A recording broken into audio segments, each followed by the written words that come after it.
Bismillahirrahmanirrahim. Assalamualaikum warahmatullahi wabarakatuh. Ahlan semua anak-anakku kelas 7 SMP Al-Mahadul Islam. Hari ini kita masuk ke materi lanjutan, yakni selamat datang wahai Nabi kekasih Allah Subhanahu wa Ta'ala pada pertemuan kedua. Dan untuk masuk ke materi ini, sebelum kita mulai, mari kita membaca suratul Fatihah. Al-Fatihah.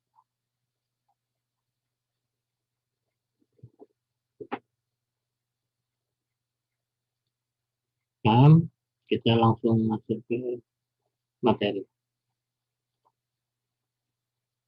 Kemarin kita sudah membahas tentang peristiwa kelahiran baginda Nabi Muhammad SAW. Hari ini kita masuk pada peristiwa pengangkatan baginda Muhammad sebagai Nabi dan Rasul.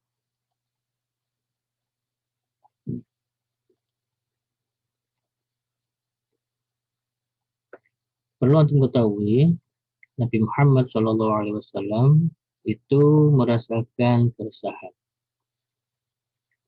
atas perilaku yang dialami oleh masyarakat Arab saat itu yang sudah jauh dari nilai-nilai kebenaran. Kemudian Nabi Muhammad SAW melakukan uzlah.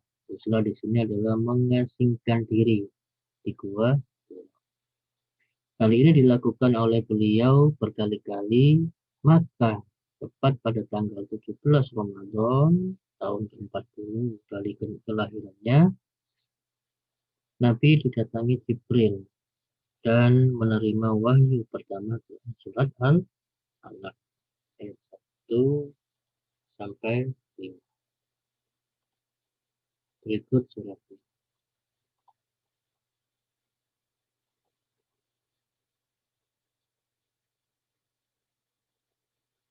A'udzubillahi minasyaitonirrajim. Bismillahirrahmanirrahim.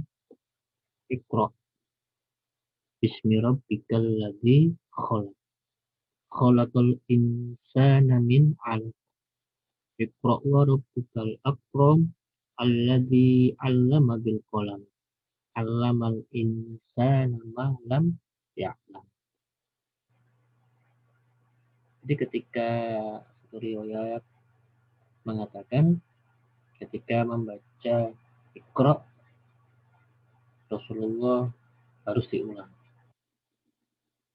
karena ini baru dan bisa jadi beban beliau karena ini merupakan wahyu Allah yang mempunyai makna yang luar biasa, sehingga waktu menyampaikan Iqra, Jibril menuntun beliau untuk membacakan kembali Iqra hingga lebih dari satu kali.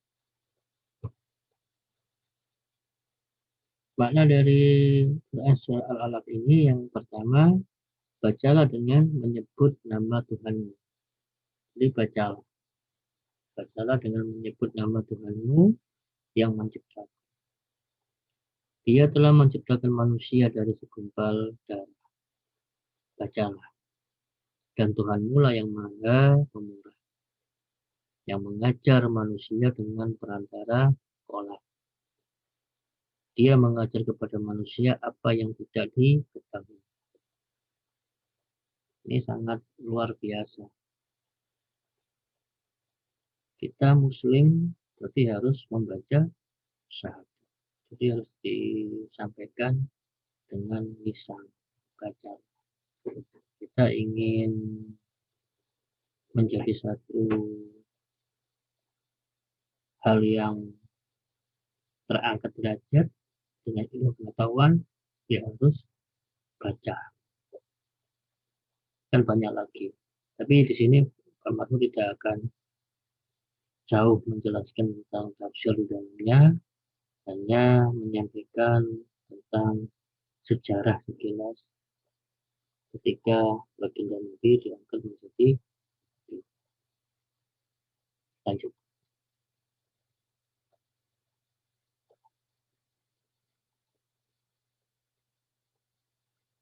Wahyu pertama inilah yang menandakan bahwa Nabi Muhammad SAW dipilih dan diangkat Allah Subhanahu wa taala untuk menjadi utusannya atau rasul. Setelah wahyu pertama ini, Jibril tidak muncul lagi untuk beberapa lama. Sementara Nabi Muhammad SAW terus menantikan wahyu berikutnya dan selalu datang ke Gua Hira. Dalam keadaan menanti itulah turun wahyu kedua, yaitu Quran surat Al-Mudaththir ayat 1 sampai 7. Berikut ini.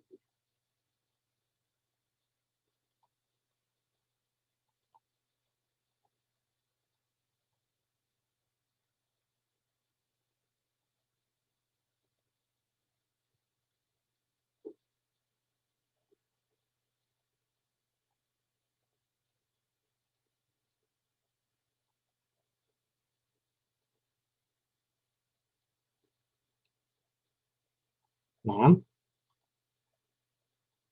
dari ayat tersebut atau dengan turunnya wahyu yang kedua tersebut, yakni Quran surah Al-Mudaththir ayat 1 sampai 7, Rasulullah SAW mulai berdakwah tapi secara sembunyi-sembunyi. Ini metode dakwah. Jadi metode dakwah Rasulullah ada dua, yakni secara sembunyi dan terbuka atau terang-terang. Jadi yang pertama ini secara sembunyi-sembunyi. Apa maksudnya? Nabi mengajak orang-orang yang terdekat dahulu dengan tujuannya agar mereka lebih dulu percaya kepada seruannya dan mengikuti. Tempat yang beliau pilih untuk berdakwah adalah rumah Al-Arqam bin Abil Arqam Al-Ahzab.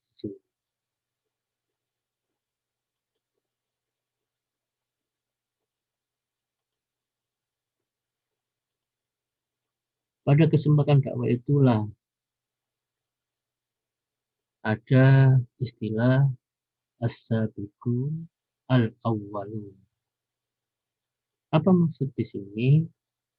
Maksud di sini adalah sebutan bagi orang yang pertama kali memeluk Islam. Jadi mereka itu masuk Islam tanpa harus bertanya lagi. Jadi langsung.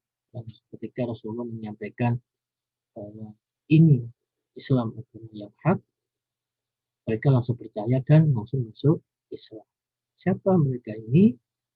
Yakni yang pertama Siti Khadijah, yang kedua Abu Bakar, yang ketiga Ali bin Abi Thalib, yang keempat Zaid bin Harisah, dan yang kelima adalah Ummu Aiman. Setelah itu disusul oleh sahabat-sahabat lain, ada yang pria dan ada yang wanita.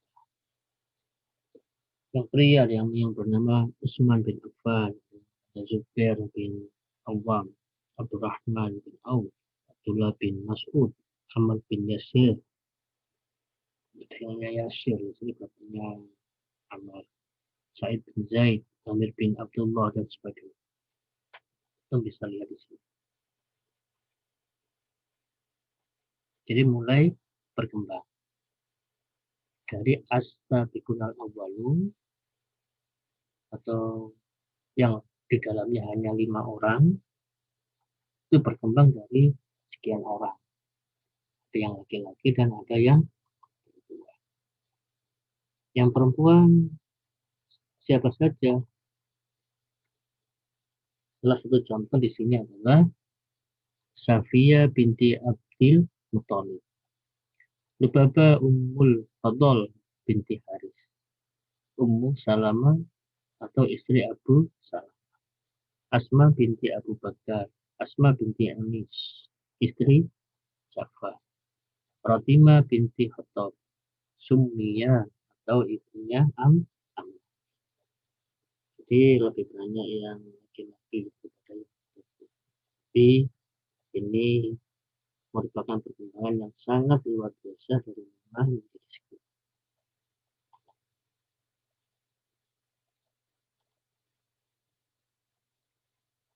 Setelah Nabi Muhammad SAW berdakwah secara sembunyi-sembunyi, maka turunlah ayat yang ketiga, yakni Quran Surat Al-Fajr, ayat 94 hingga 95.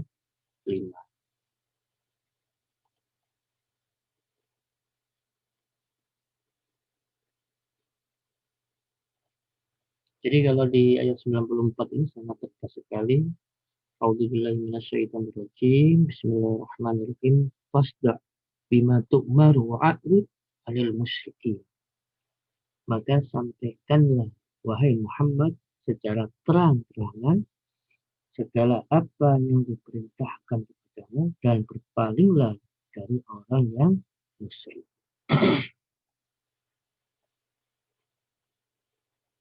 Jadi ini sangat tegas.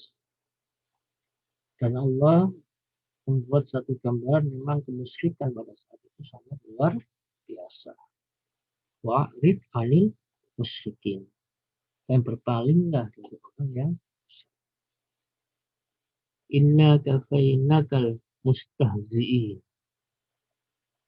Sesungguhnya kami memelihara engkau Muhammad dari kejahatan orang yang memperolok-olokkan engkau. Jadi gambaran nanti pada dakwahnya Rasulullah itu akan ada hambatan seperti diolok-olok atau muncul kejahatan, itu sudah tergambar dalam wahyu yang ketiga ini. Inna kafainakal mustahzi. Tapi perlu untuk ketahui di sini pada penjelasan di bawah surat ini, jadi Nabi Muhammad berdakwah secara terang-terangan setelah Nabi Muhammad itu lamanya selama 20 tahun. 10 tahun di Mekah dan 10 tahun di Madinah.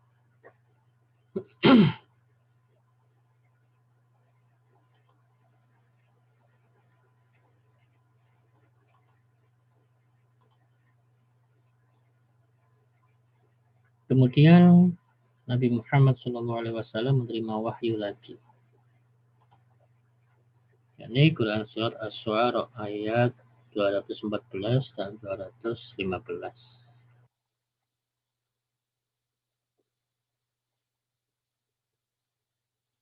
Ini dalil yang mengiringi perintah untuk dakwah secara terang-terang. Dan berilah peringatan kepada kerabat-kerabatmu yang terdekat dan rendahkanlah dirimu terhadap orang-orang yang mengikutimu, yaitu orang-orang yang beriman. Jadi memang kalau kita membayangkan dakwah beliau di awal itu sangat luar biasa.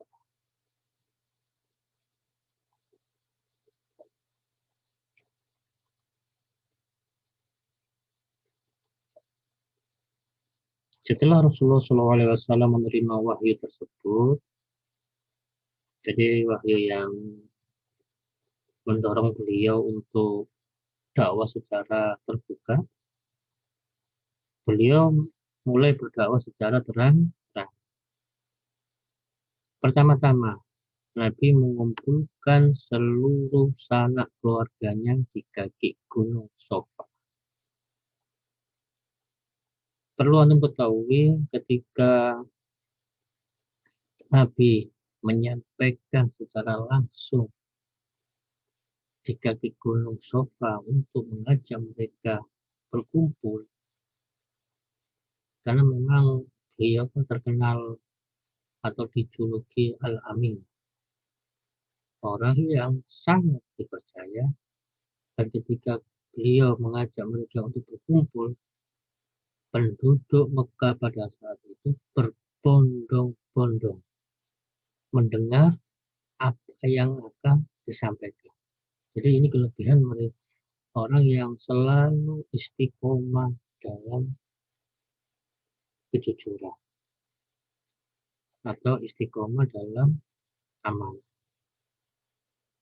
Jadi Nabi sendiri waktu itu meminta masyarakat Mekah untuk berkumpul dan mereka langsung berbondong-bondong untuk mendengarkan apa yang disampaikan. Nah, di kaki Gunung Safa itulah Rasulullah SAW mengajak mereka beriman kepada Allah Subhanahu wa Ta'ala. Apakah waktu itu berjalan dengan lancar? Tidak, karena di sini ada salah seorang paman, yakni Abu Lahab, bersikap sinis dan tidak mau menerima dakwah Rasulullah SAW.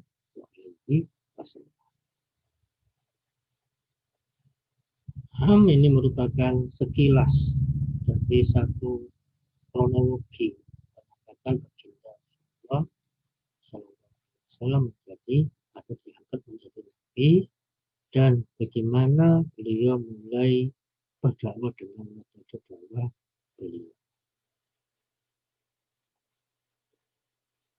Setelah ini mungkin Bapak ajak untuk mengerjakan tugas di akhir materi.